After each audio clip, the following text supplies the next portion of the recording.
Welcome to The Trenches. I'm your host, Rob McCallum. This is our ongoing series of interviews with filmmakers from around the world. Once again, we dip north of the border into the Great White North, Canada, and on the line with me is a friend who is pure Canadian. He's also a fellow creative artist, a writer, a filmmaker.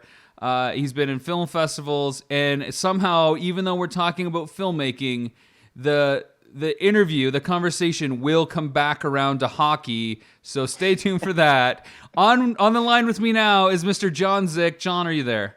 I am there. I am here. Sorry. You're there. You're there. You're here. I'm there, and I'm here. It's two places at once. You've managed to conquer the feat. Don't tell that to your future wife, or she'll hold it against you forever.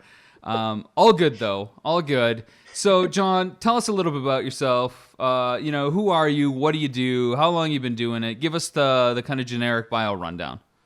Sure. So my name's John Zick. It's difficult to spell, easy to say.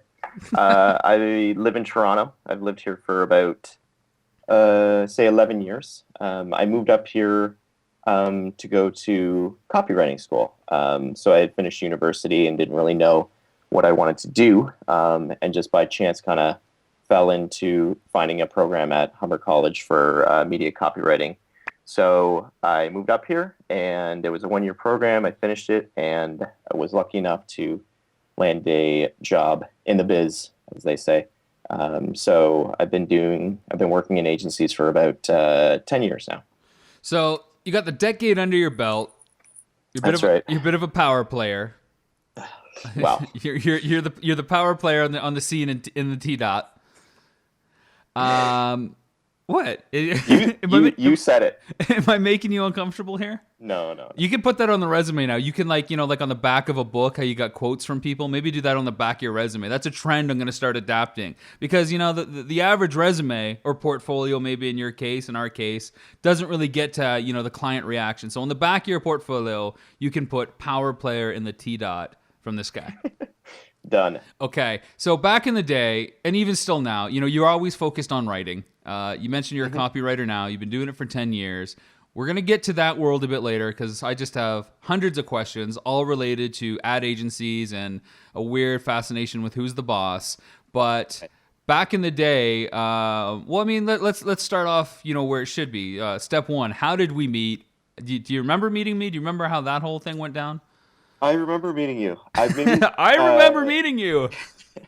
It's funny because we go back farther than that without even knowing it. Because we both grew up in London. Yes. And you and my sister were classmates in high school, if I remember correctly. That's correct.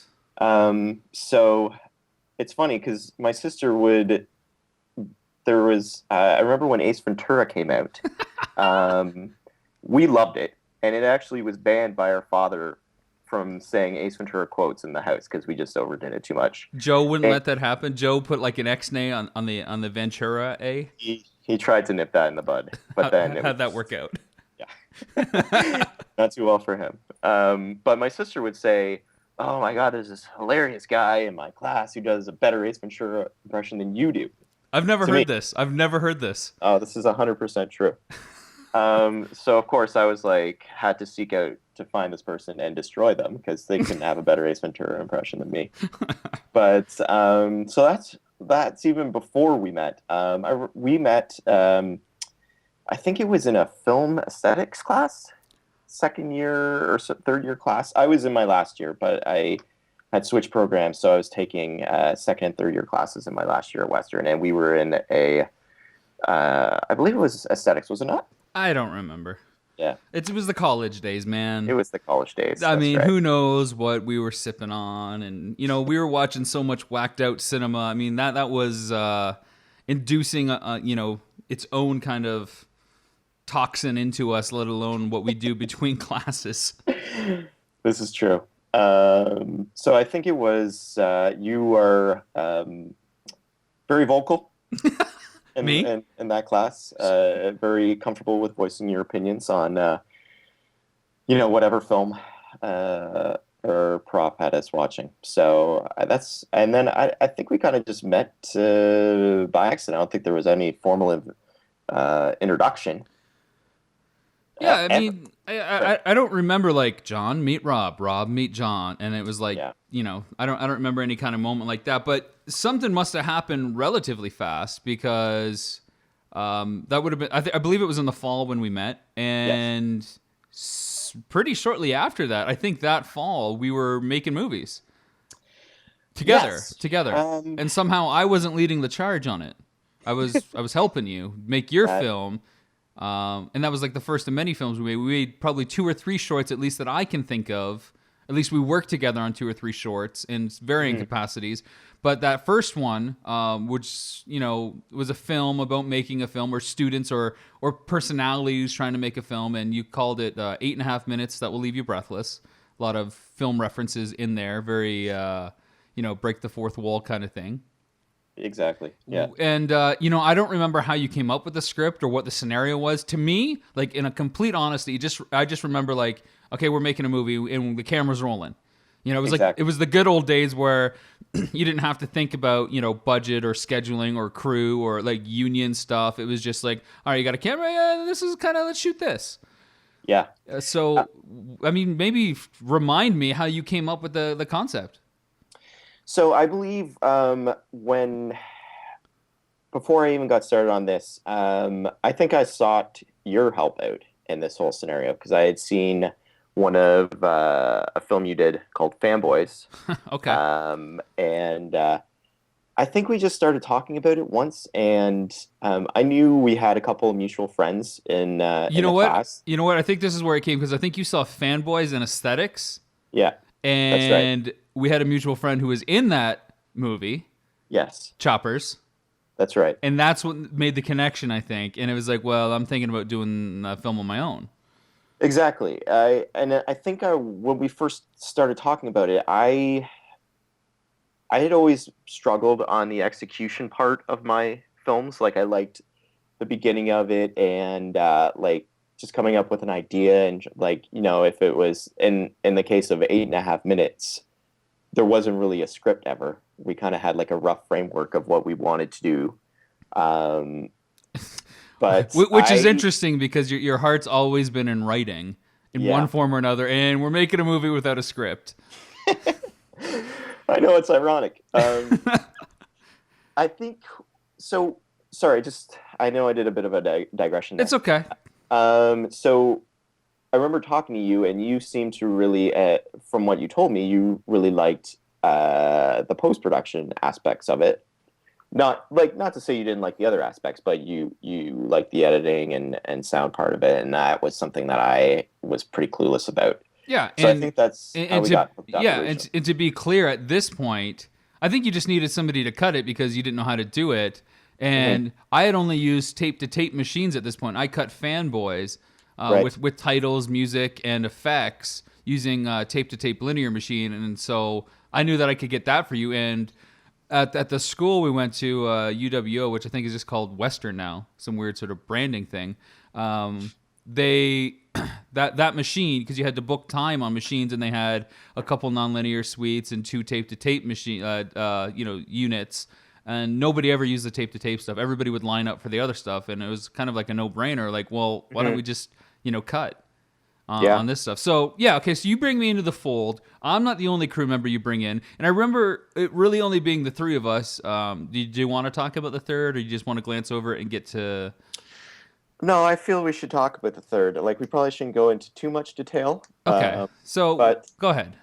so along with our connection through my friend from our mutual friend from high school, Right. we were both friends with Amy.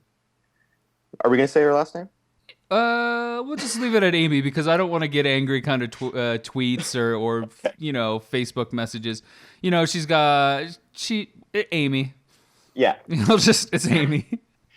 So we had become friends. We had a couple classes together, and you guys always seem to have a really good chemistry together as far as the tit for tat, like in the film lounge. You guys had some really entertaining, for lack of a better word, conversations about film, and I'm like, these guys just play off each other just brilliantly. Um, and then I think it just kind of rose out of there. I'm like, what if, like, I had tried to do something fairly serious in my last film, which, I don't think has been seen in at least 10 years. I don't think Uh, I've ever seen it.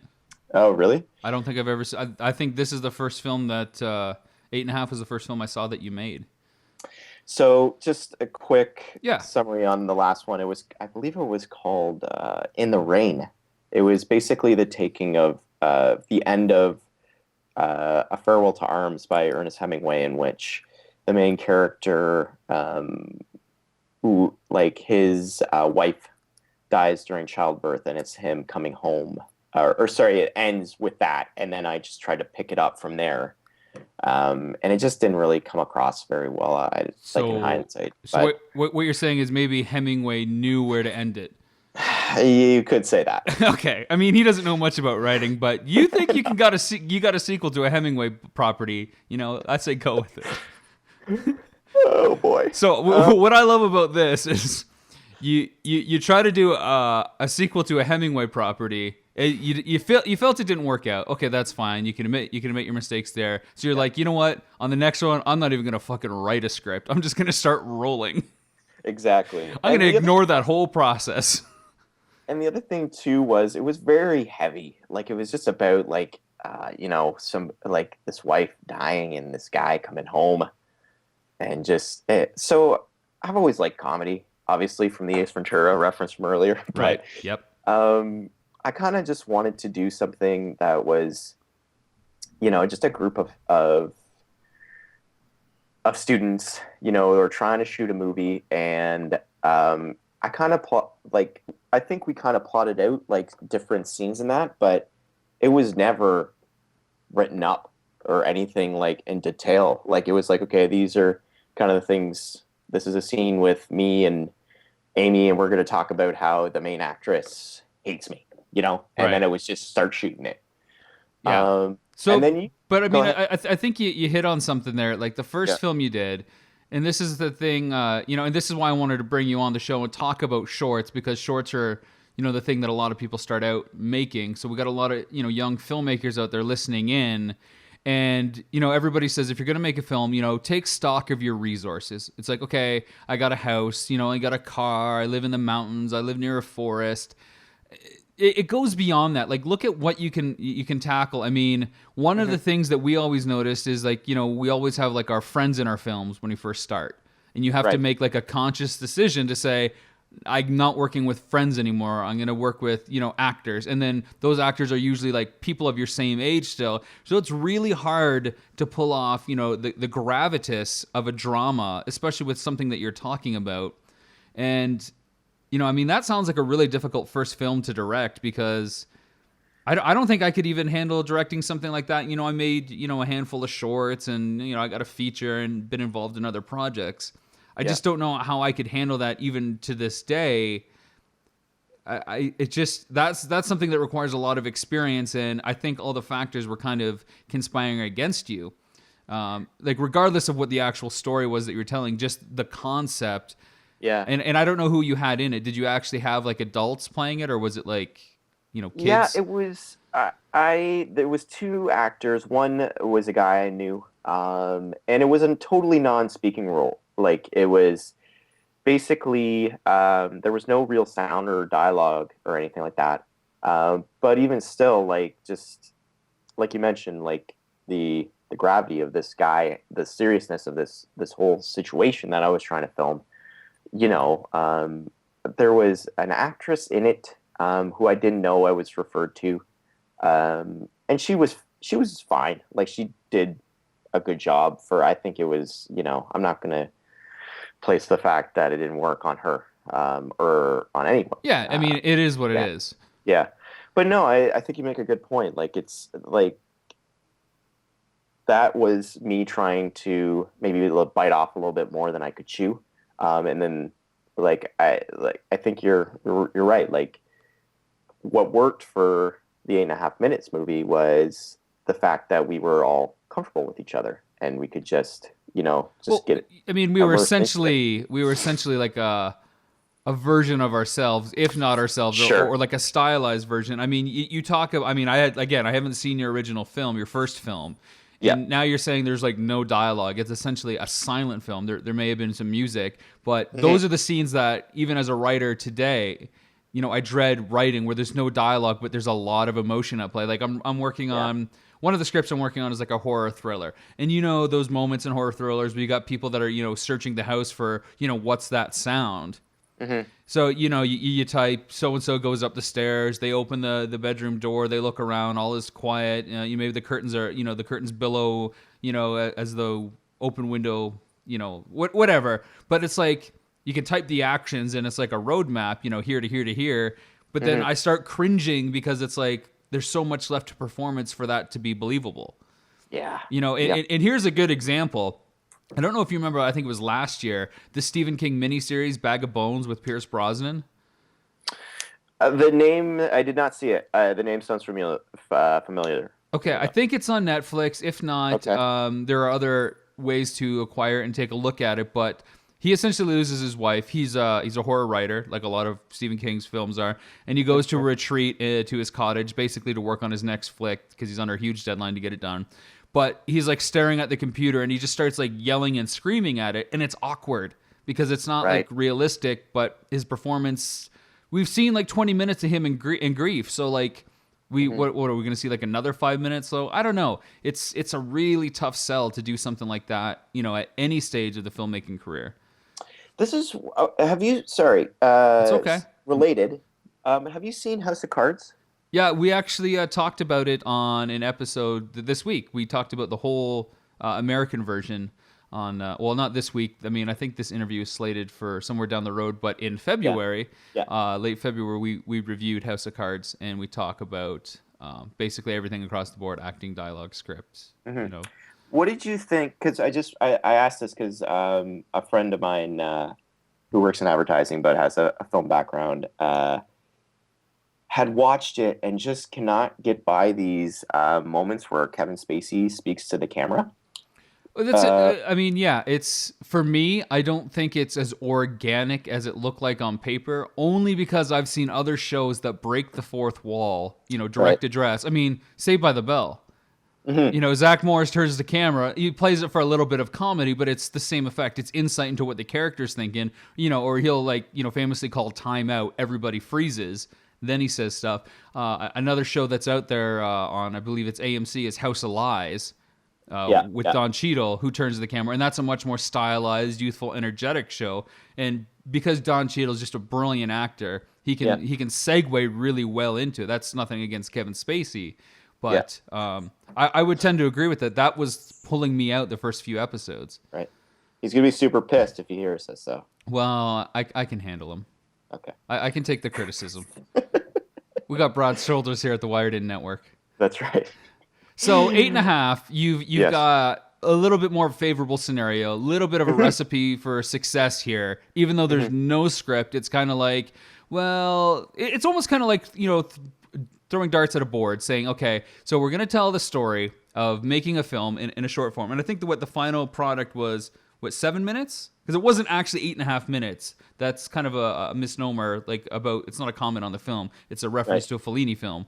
Yes. But I think it was like 7 minutes or 9 minutes or something like that. It ended up being very close to the original version was, I believe it was around 12 or 13 minutes. And the reason it was that long is because we had a length requirement to adhere to if we wanted to put it in the Western Film Festival. So I think it was around 12 or 13 minutes. But then the edited version was under the 10-minute deadline thing. And we'll get to that festival experience and what that was like. So you got this, and it was like, okay, so what are the key scenes that we should have? And essentially, I think, we didn't talk about, what it was like to cast the actress or the actor in this case. It was more like just a bunch of scenes where it was like the A story would be the crew talking amongst each other, dealing with what had happened on set or trying to figure out how to shoot the next scene. And then the B story was like kind of like a behind the scenes look at these scenes playing out as we're recording them. Exactly. So like I had mentioned, how you and Amy had a really good rapport together. Right. Uh, the girl who played the main actress, who I'm at odds with, I'm sorry, I played the director of the movie. So when you said it, we played basically versions of ourselves. I played, if I can describe it like this, an alpha male version of myself in which I can't, You're not going to win collaborate. awards for that performance. It's just not believable. I'm just kidding, man. For those of you listening, John's Oh, got to be the jeez. most easygoing, cooperative. Let's be part of a team. Everybody smile and hold hands kind of guy. So that's why I joke about the alpha male reference. I mean, he's Uh, Canadian. He just wants to get along and play hockey. exactly. So So, Katie was the name of my friend, and she played the main actress. And like I said, similarly to how you guys went back and forth, her and I would had a propensity to do the same.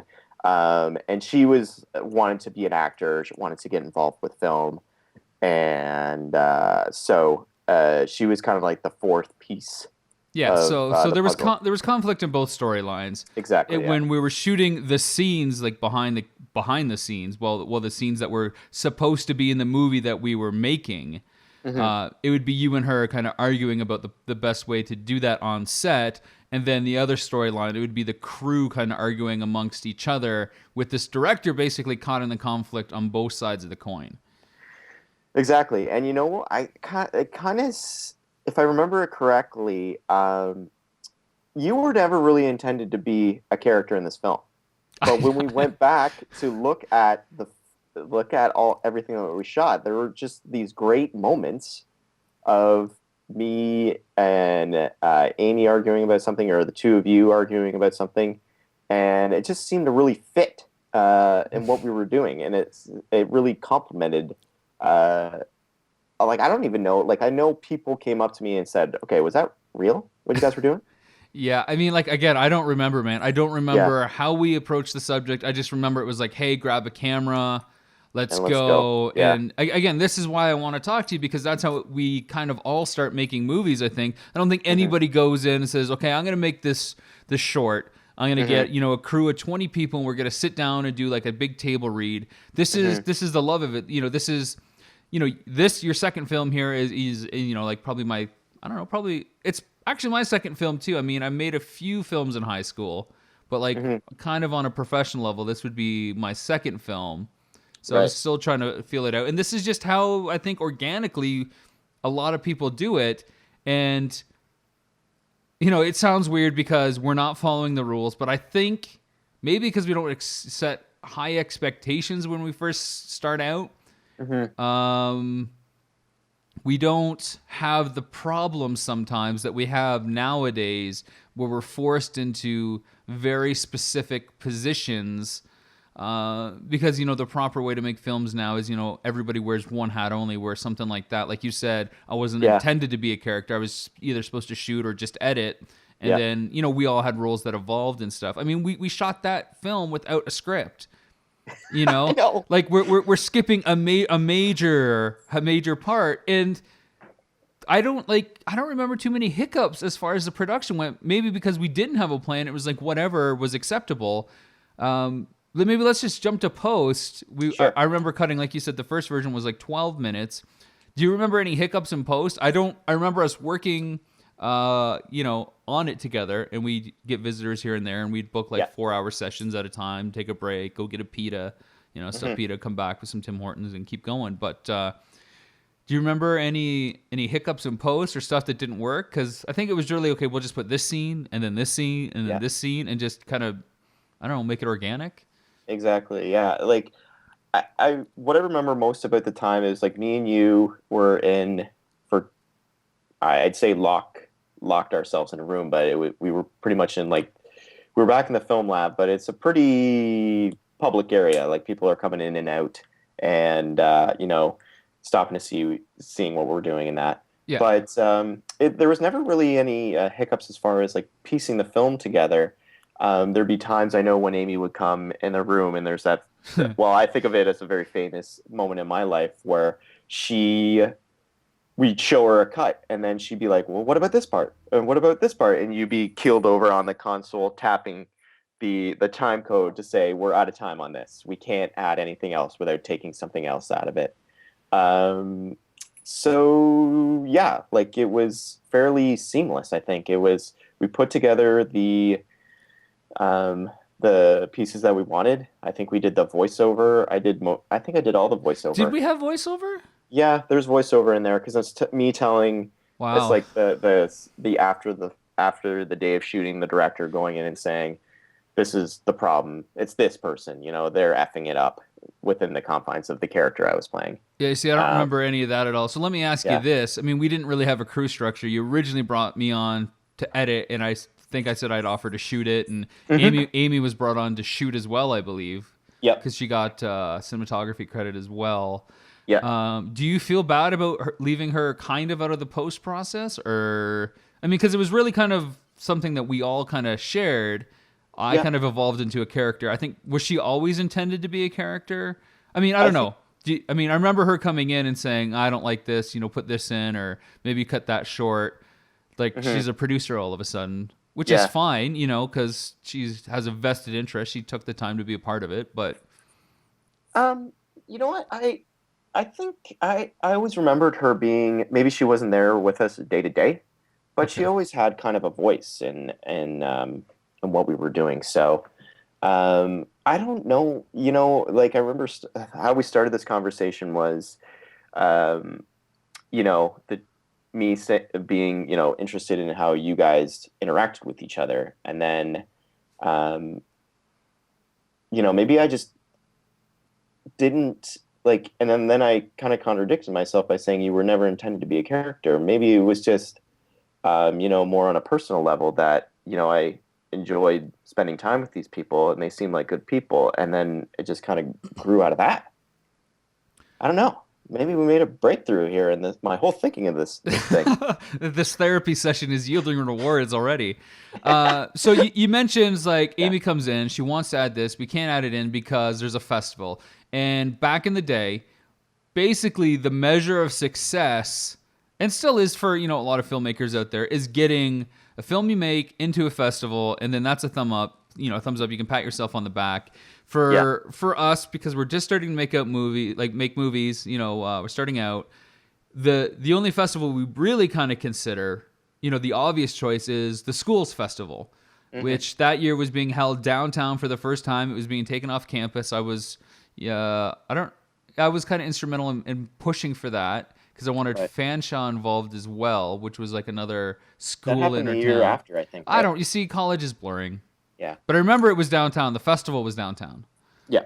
and we had to get a deadline to get into the festival. Most festivals still nowadays have deadlines and stuff. It's got to be over a certain length for a feature, and it's got to be under at the same time. They don't want a 3 hour opus. Shorts are Hmm. usually under 15, 12, 10, or 7 minutes, depending on the Right. festival.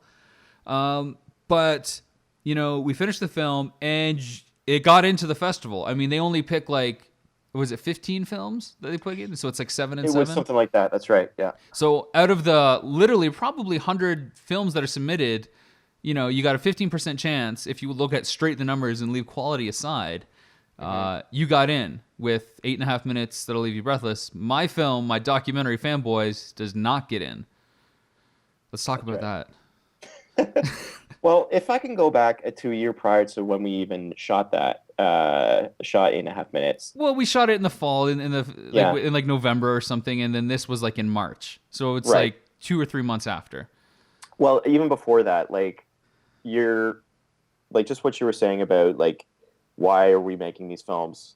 The reason I made these two films, the first two that I made at Western, was to get in the festival and have people see them. So when I didn't get in the first year, I was just absolutely devastated by it.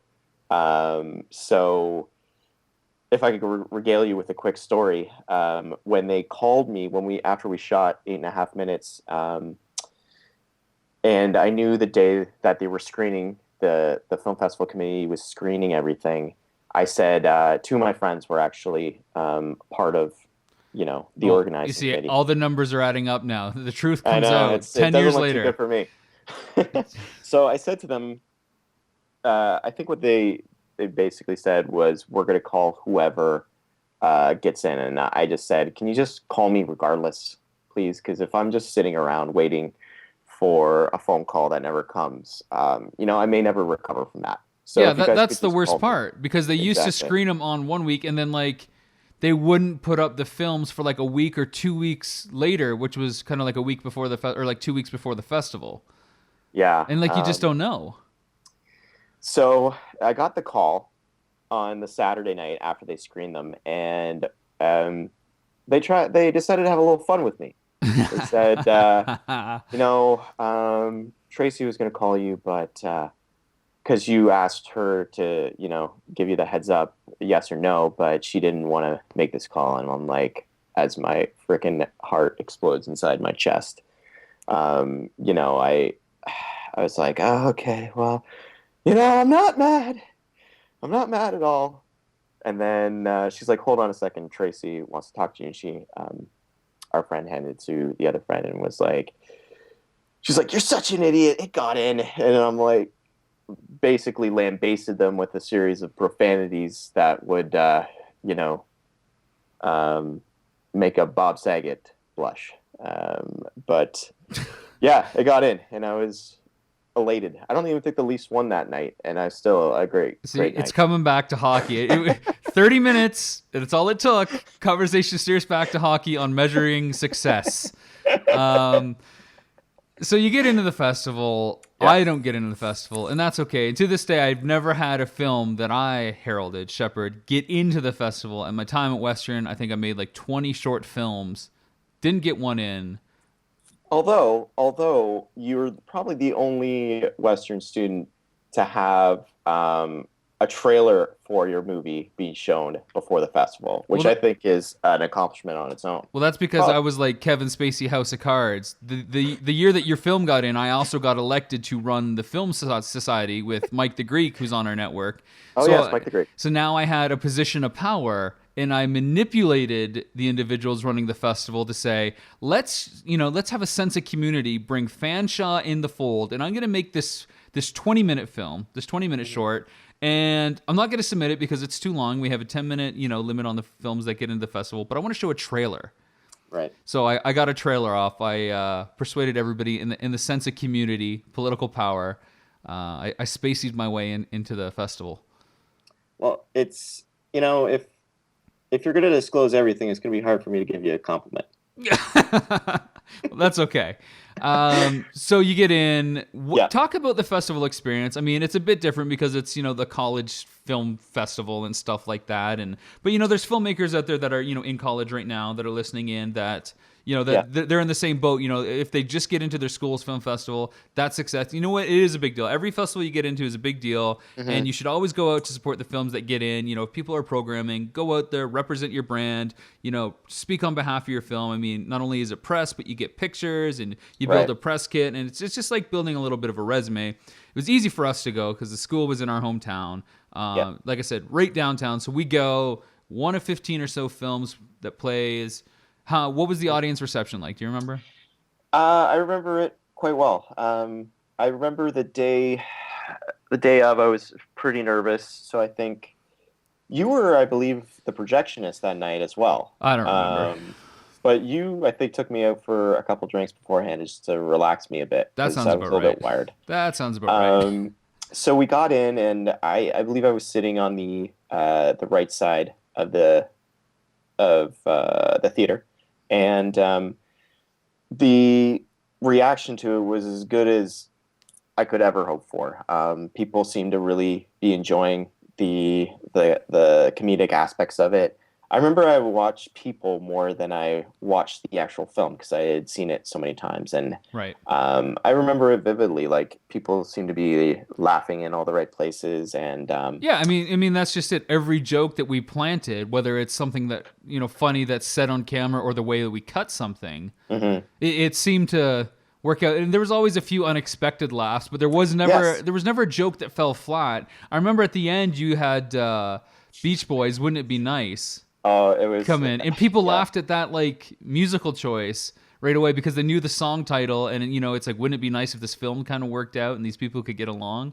Yeah. So people even laughed at the musical choices that we had, And that you had. absolutely. And I think that was over top of we had credits, but then interspersed within the credits will be, I believe the first would I think it said like directed by John Zick, and they cut away and it was a shot of me like slugging on a rum bottle and like sitting in my bathtub. That sounds about right. And then there was, I believe, a shot of Amy and she's like playing or futzing around with like a tripod or something like that. Yeah, it was, man, it's giving me a great feeling of nostalgia even thinking about it because The good old days, huh? The good Yeah. old days. Wow, not to say that the days now aren't great, but no, I have nothing but fond memories of the whole experience. Was amazing.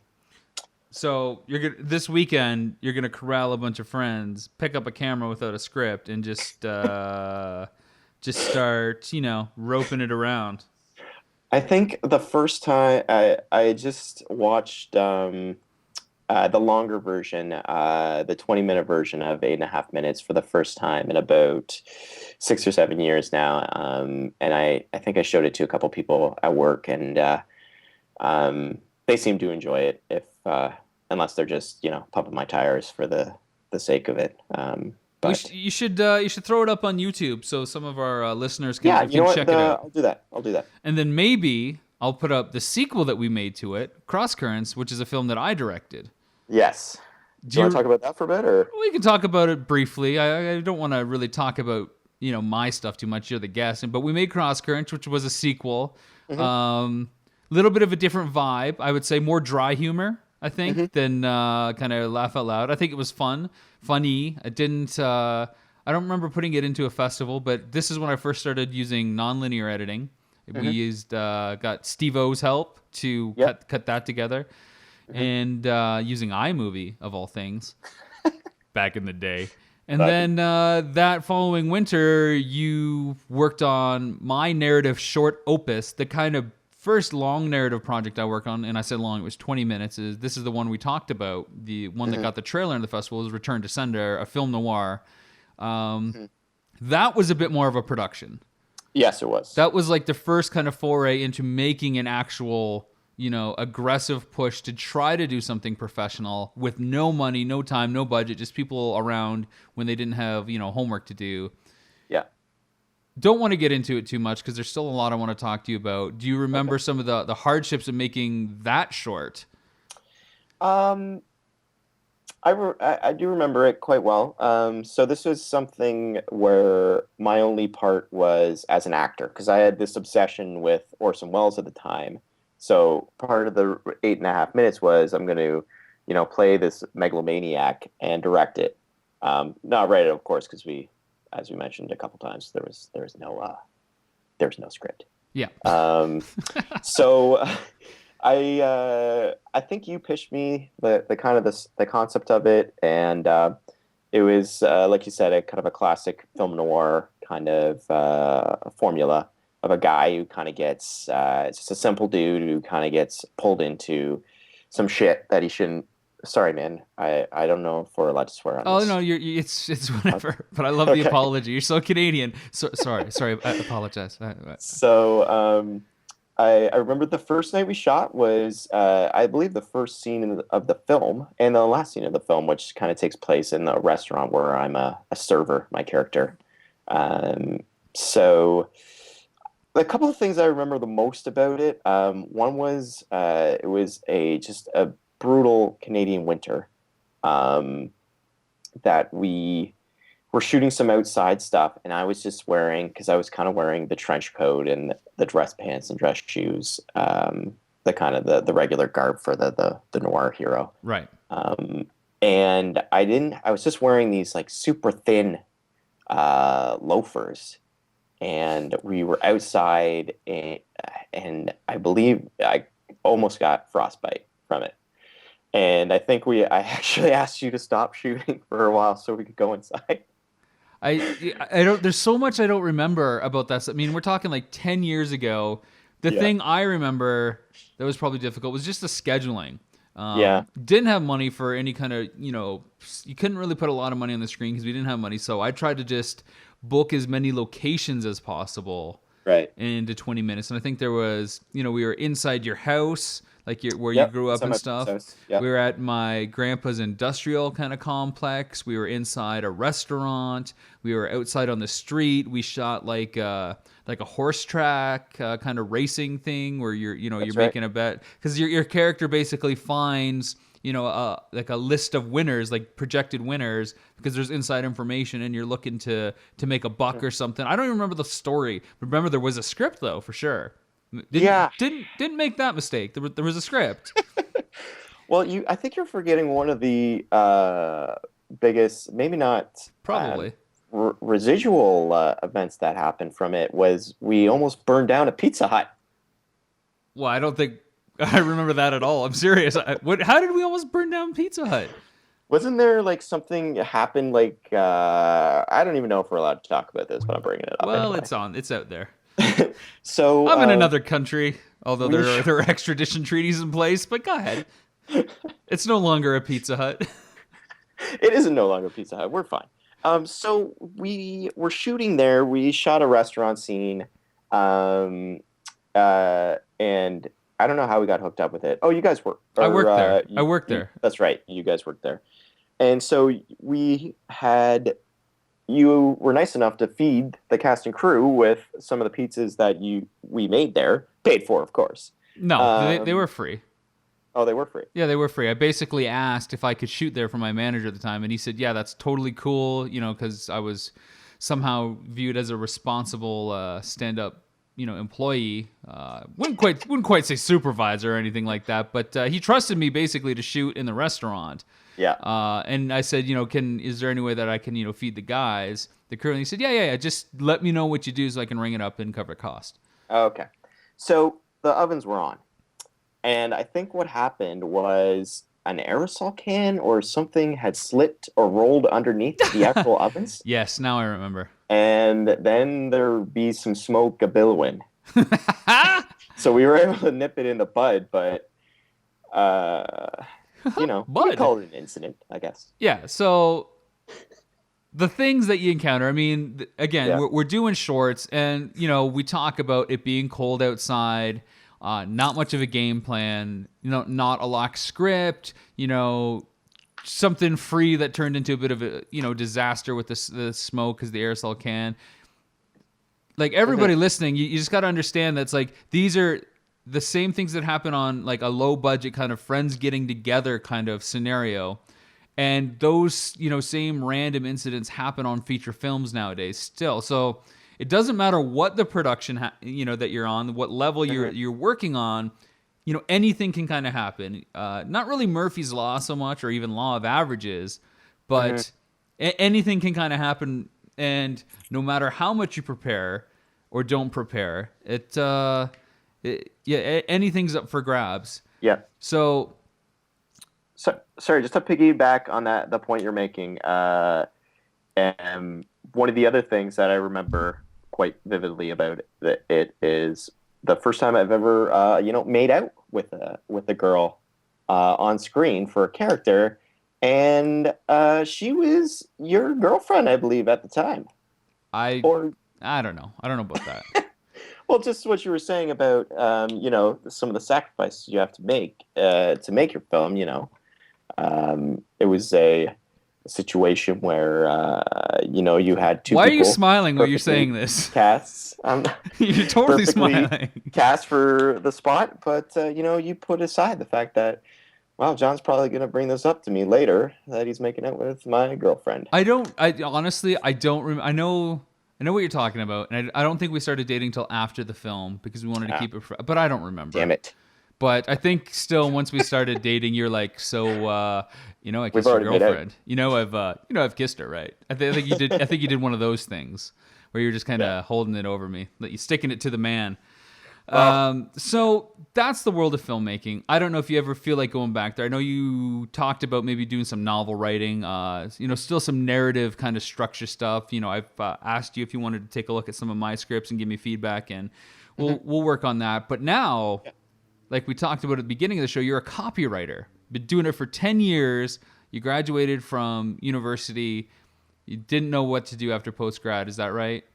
That's exactly right. Right. And then you decided copywriting. Why copywriting? I mean, there's tons of programs you could have done. You went to Humber and you did copywriting. Why that? So, like I mentioned, I went to Humber. I kind of fell into it a bit in the respect that I had no idea what copywriting was. I think I was just thumbing through a Humber College, like a post grad calendar, and came upon it and saw the word writing. Probably was what drew me to it. But at the time, I think I applied for like 5 post grad programs, and copywriting was my fifth choice out of 5. I can believe it or not, for people who know me will think this is ridiculous. I believe one of the programs I applied for that was my first choice was public relations, which I am definitely not suited for. There's a number of great PR people that I know and that do their jobs like fantastically, and you need a certain skill for that, and I don't have it. Uh, And I don't have it. as a copywriter, your writing is basically Okay, so let's step back a minute. sure, We'll get to why that, but maybe tell people what a copywriter is. Just, a quick definition Sure. so everybody knows what copywriting is and how that's different from writing scripts or novels or stories or short stories or novellas or books. okay. So copywriting is basically a writer who writes advertising. So So you're an admin. You're kind of like Mad Men. You're like in the world of Mad Men. Peggy Olson and I have the exact same job. Boom. Okay. So back to your story of why copywriting. And Mad Men wasn't out, so it wasn't an obvious choice at the time. Right. So when you apply for a postgrad program, they basically have you to the campus, and for copywriting, they bring you into this room. There's probably like 6 or 7 of you, and they just talk to you about the program, and that's when I kind of started to learn about it. And then they leave, and they basically give you an assignment, which is to write an ad for peas. So you basically have to write an ad, and then, For frozen peas? excuse me, yeah, they could be frozen. Any kind of So peas, okay, I gotta ask you, gotta jump in because you're an Orson Welles fan. Have you heard the frozen peas commercial? of course. So this is what I'm loving about the story already. Continue. So the purpose of the task is just kind of to gauge your actual, not the actual copy, because apparently they're all brutal. As far as, like, I think my headline was like a taste like none other. Like, are you kidding me? Like, so they just want to gauge that you can, write sentences, and, heaven forbid, we've already have a degree, they can determine that on its own. But so you learn a little bit more about it, and then that same day, I had a PR kind of similar type deal where they bring you in a room and then they just talk to you for a bit. And when I left that day, I knew copywriting was something that I could do, and I could, there's a good chance it's a career, but it's something I could enjoy doing. So that's kind of where it kind of began.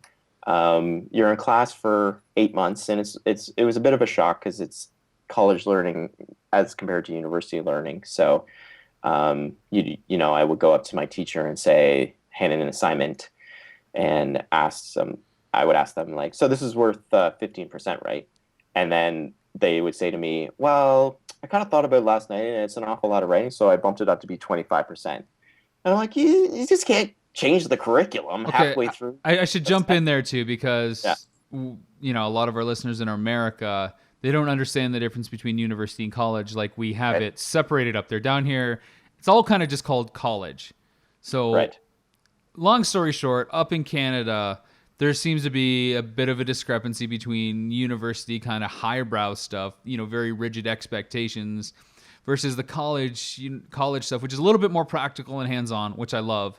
But it's not everything is set in stone. It's more geared to the learning process rather than the written contract between student and institution. Okay, so go ahead.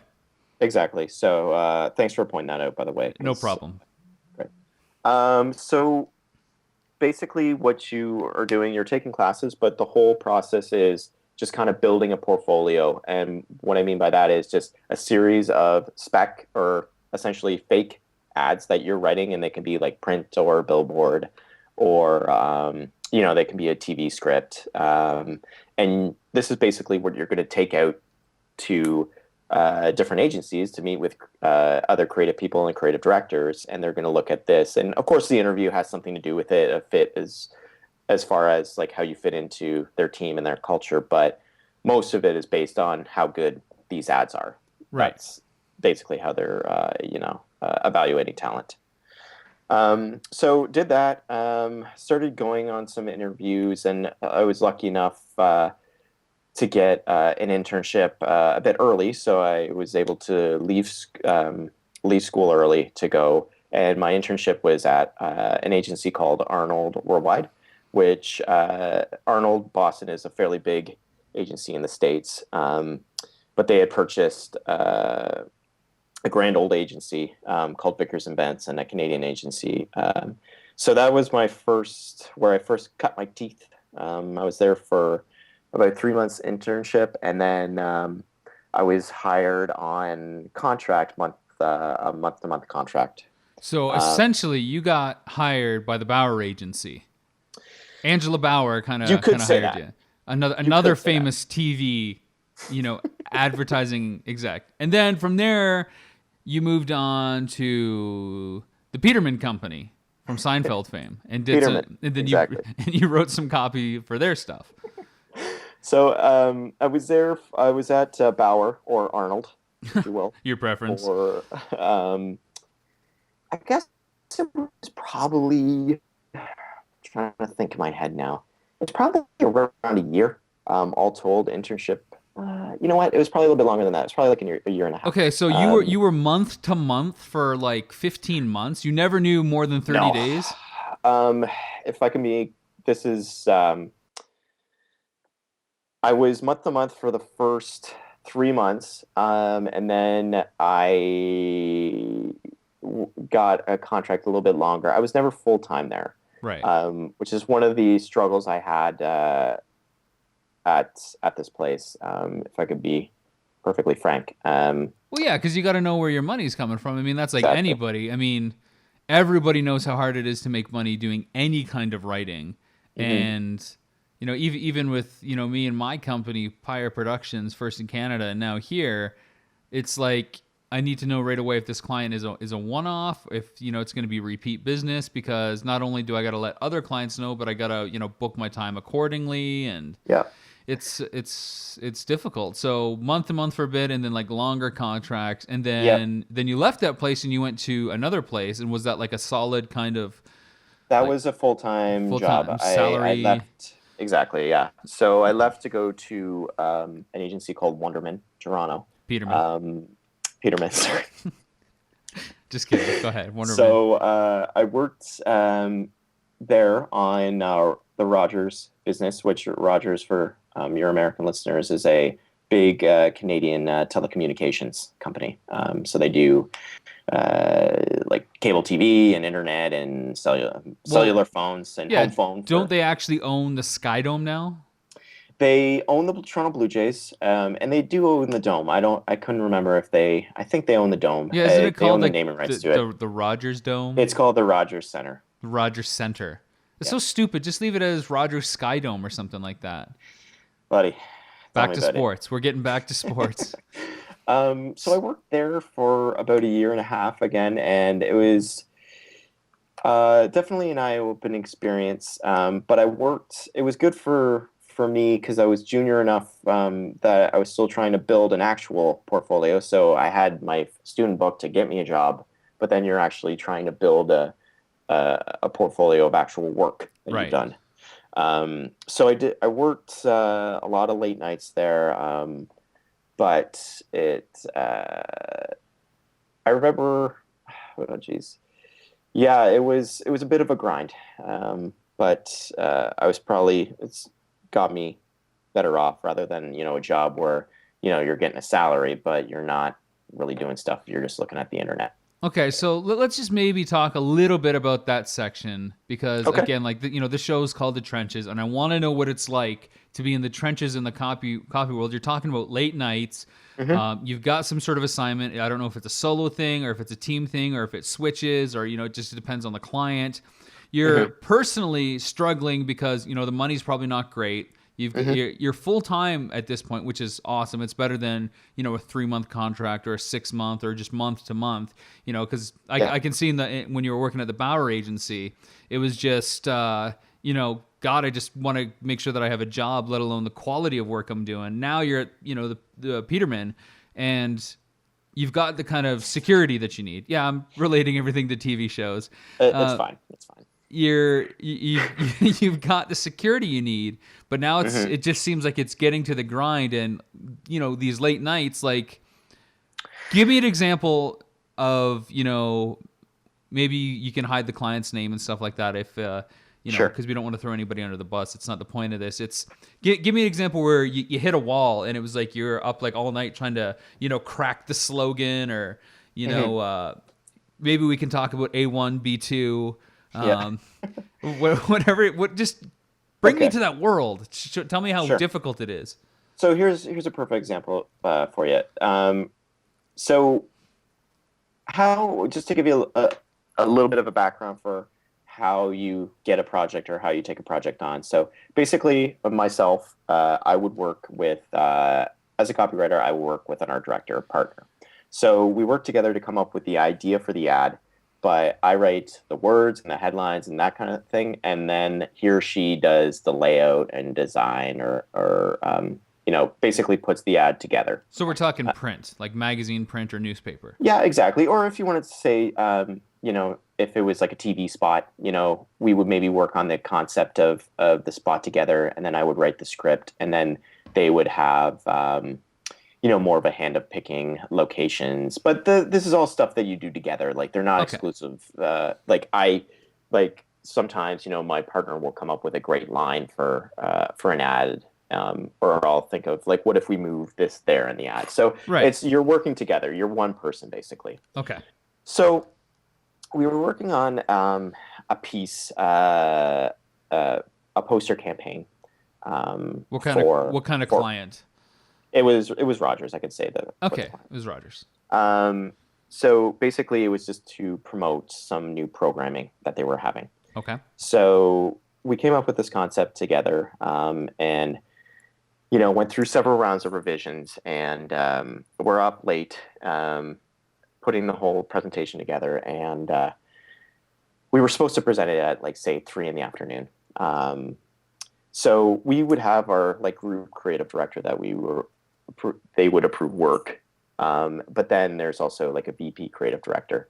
So we had shown our boss the stuff, and it was a time crunch, and basically we were there putting it together, and then the VP creative director just happened to walk by, looked at the stuff we're doing, um, and said, we're not presenting this.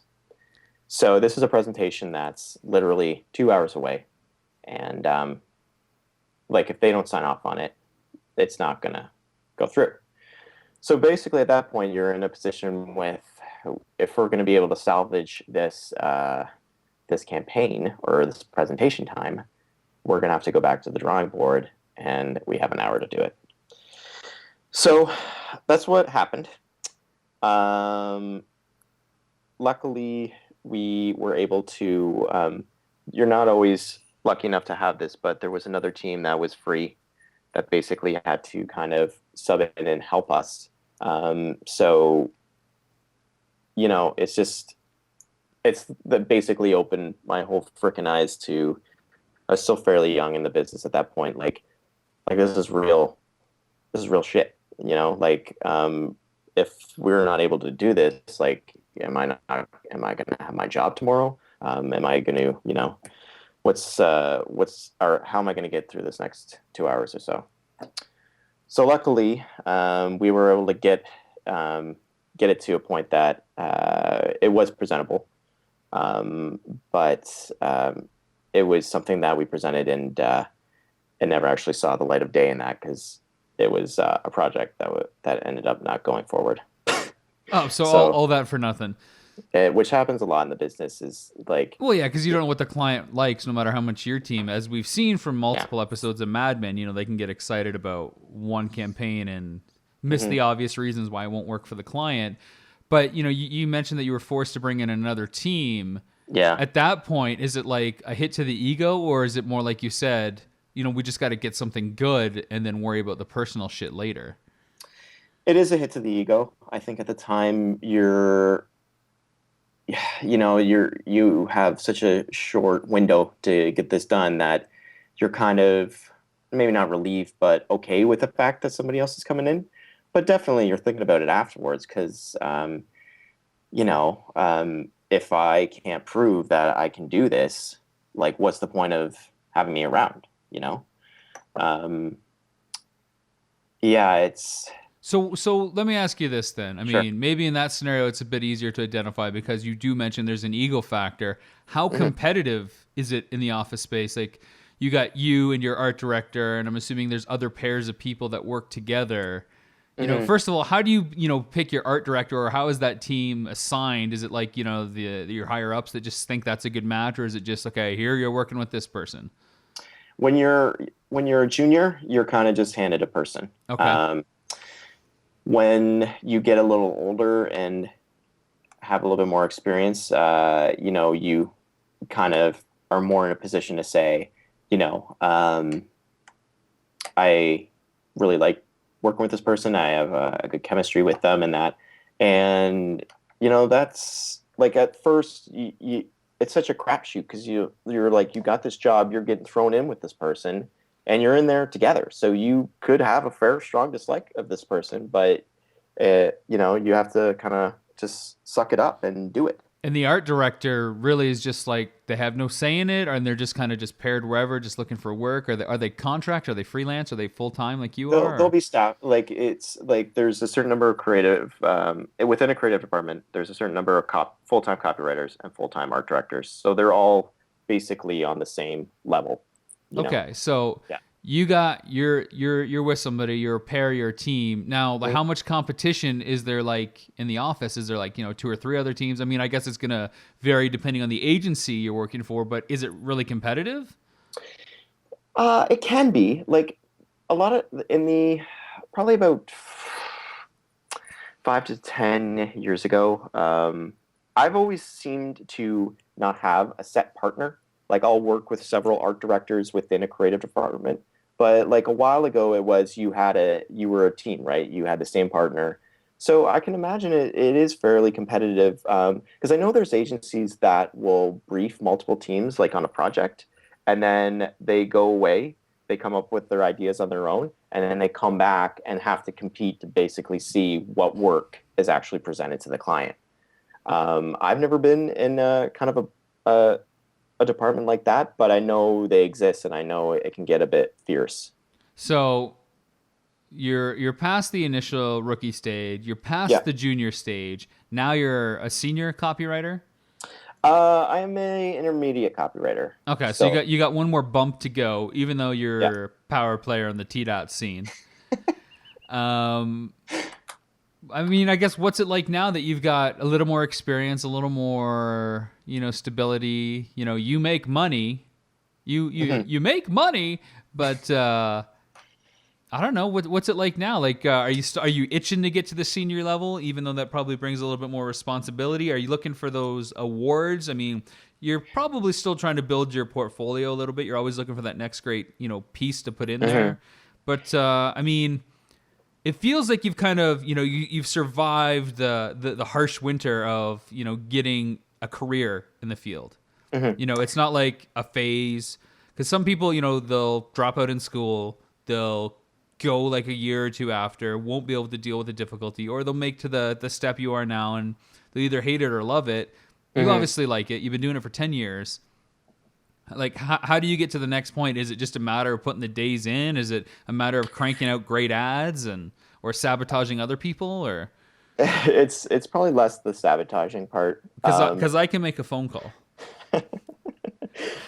So I've been at the currently I work at an agency called Ben Simon Byrne, which is a wholly Canadian agency. It's independent. It's not part of like one of these giant like media companies, which the agencies I worked at in the past have been. And I've been there for almost, this summer will be 5 years, which is kind of an anomaly.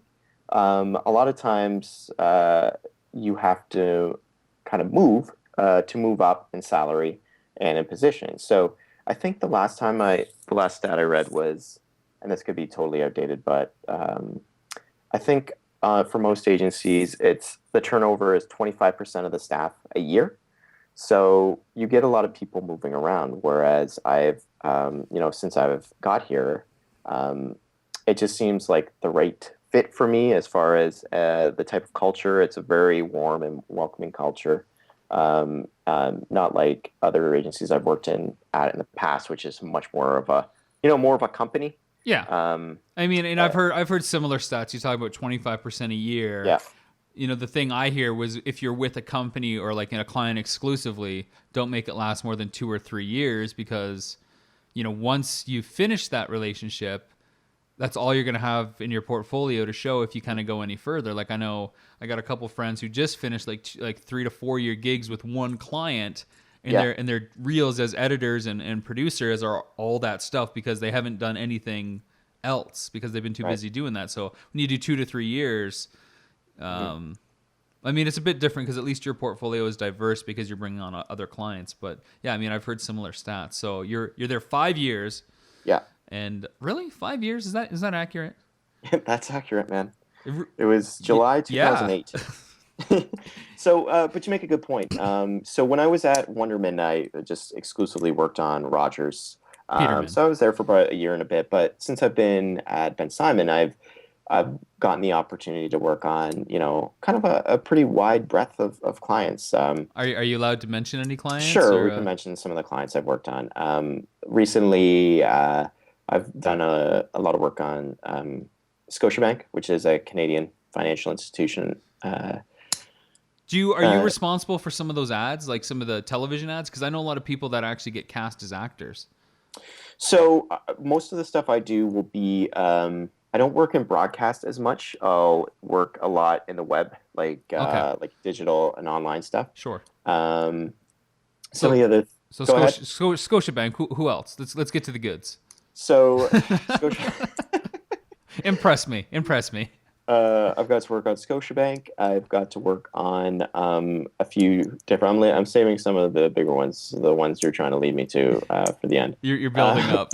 So I've got to work on a couple of government clients. This is no reflection on the client because now you just start off with Scotiabank like they're not important compared to some of the later ones. They're all important, buddy. You like them all. Nobody is better than anybody else.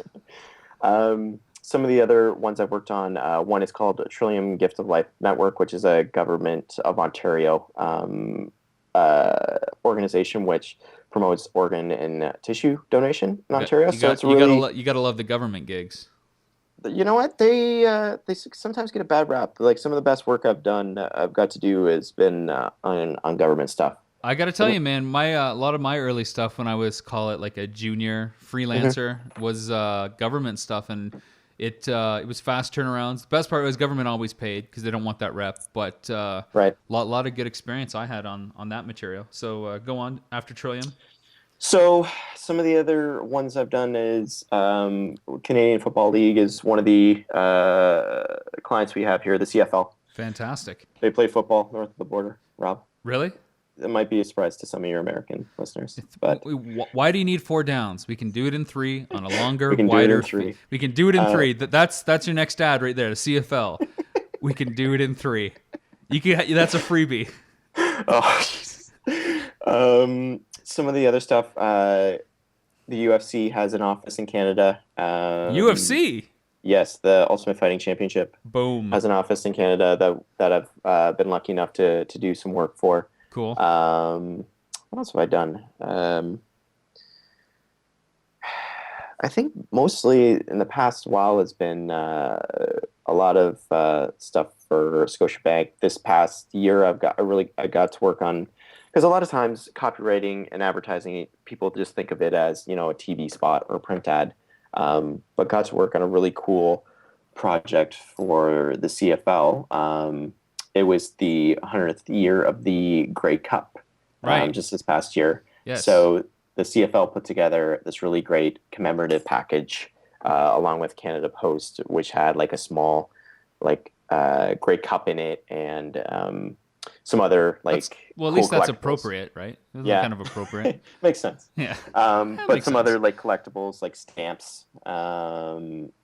And one of the things I got to work on was like my partner and I got to come up with like an idea for like the packaging of the whole kit, and I got to write basically like a 16 page, actually it was probably longer than that, a 24-page booklet of the CFL and all these great moments. And being a sports fan, it was great to actually dig in, and, you know, look into the history of it, and write more longer format content writing rather than just, you know, a headline or a tagline. Whoa, wait a second. You like sports? This has been floating out there in the internet, Well, this rumor. it's confirmed here, live. Well, tape delayed on the Wired In Network, The Trenches. John, I'm gonna wrap up the interview here a bit, and we always wrap Cool, man. up these interviews with a mini segment called "Let's Play a Game." It's a giant what if scenario, very fanboy related. 3 questions. You know, just kind of have fun with it. First question Beauty. is, because and these are more kind of film related, but we'll try to tailor it a little bit to writing. But you still like movies, right? I love movies. Okay, so you get to remake any flick. You know, if you want to rewrite the script, which one do you want to remake as a writer, I guess, and what would you do differently to it? The Beach. Amazing book. The book was written, of course, I'm referring to the Leo DiCaprio Danny Boyle. vehicle, and Danny Boyle directed it. So amazing book. Probably one of my favorites. I've read it multiple times. I think the movie. Well, first of all, I think it's the residual effects of have caused a delay, or even if it never, I don't think it'll ever happen, of porno. The Train Spotting sequel, because I believe Ewan McGregor was pegged to play Richard in the Beach, but then the studio convinced Danny Boyle to take DiCaprio because he was an American and a more marketable name, and I don't think things have been the same since. Do you know anything about this? I don't know anything about this. I know that Danny Boyle said that he wouldn't make porno until Right. all the original actors were the actual age of the characters in the book, and there's like a 20-year gap. So if it's going to happen, it should be happening kind of any day now. Well, I think the last thing I read was Robert Carlyle was trying to be, heaven forbid, Begbie is the peacemaker, but he's trying to like bring them back together because they're not talking. Well, it's going to be kind Anyway, of sorry. hard because we all know that you know, what's his face, Mr. Eli Stone, tick tick tick from God, I'm drawing a blank now. Sick Boy. Right. He's like busy with Elementary now Right. in America. So that's a demanding schedule. So he could probably do like one film a year, maybe. And we all know Ewan McGregor's got a million things on the go. So Yeah. I'm Sorry. guessing Ewan Bremner's probably free out of everybody. Guessing he's got a hole in a schedule. Um, But go Sorry, I ahead. went on So a you want to remake The digression. Beach because it didn't do the book justice. Is that right? well, the main one of the key characters, basically like the moral center of the book. The character's name is Jed, not in the Beach movie. They basically took some of his lines and gave some of them to Keaty, I think. So he's not even in the book, he's not even in the movie. So there's strike one. So there's strike one. So I would definitely bring him back as a starting point. Okay, we get yeah. it. I mean, I don't Okay. want to cut you off, but yeah. No. I understand. We got to move it along. We gotta that move would along. be it, though. Okay, so remake The Beach because it wasn't accurate enough, even if it turned out to be a 5-hour movie. No problem. Question number 2. You get to work on any film, past, present, or future. What film and what role do you want on the crew? Wow, that's a good question. I would probably have to go on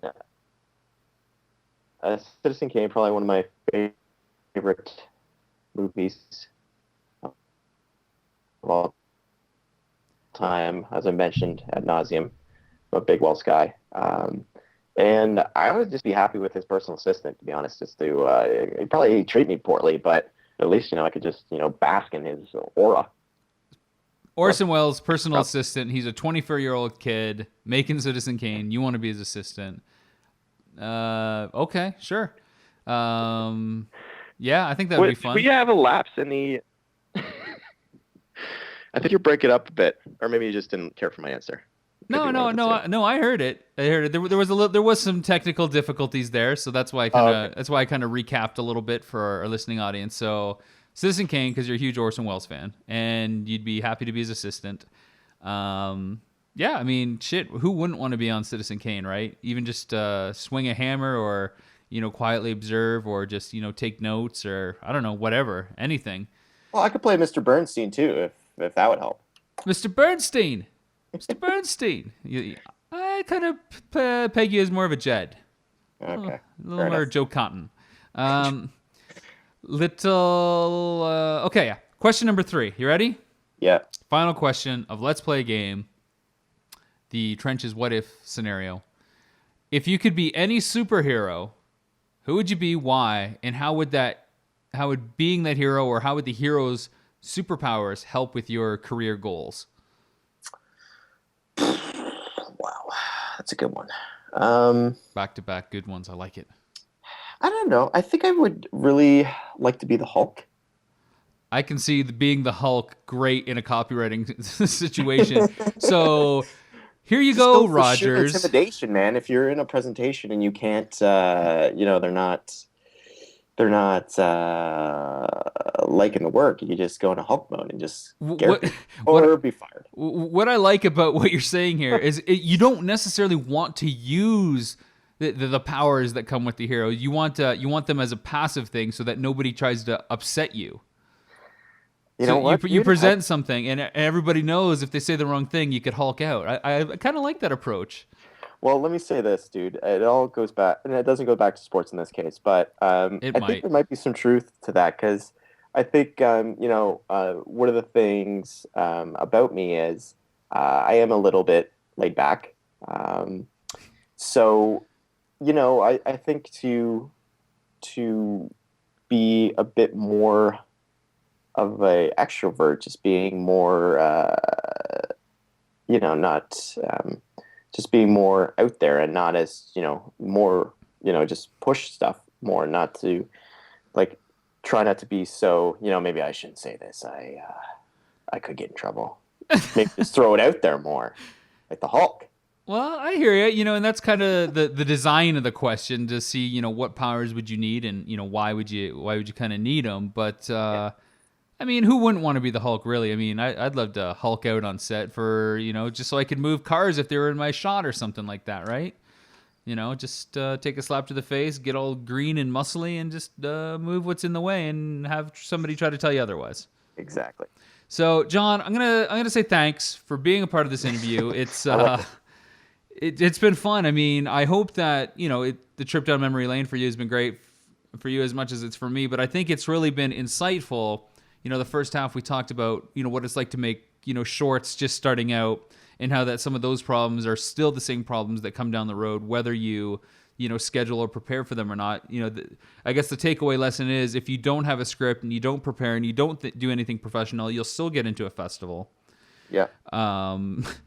But thanks for being on the show, man. Buddy, it was my pleasure. I'm glad to have been a part of it. So this is The Trenches, coming to you every Sunday on the Wired In Network. Again, thanks to my guest, John Zick. I'm your host, Rob McCallum. We will see you next week, same time, same Hulk channel.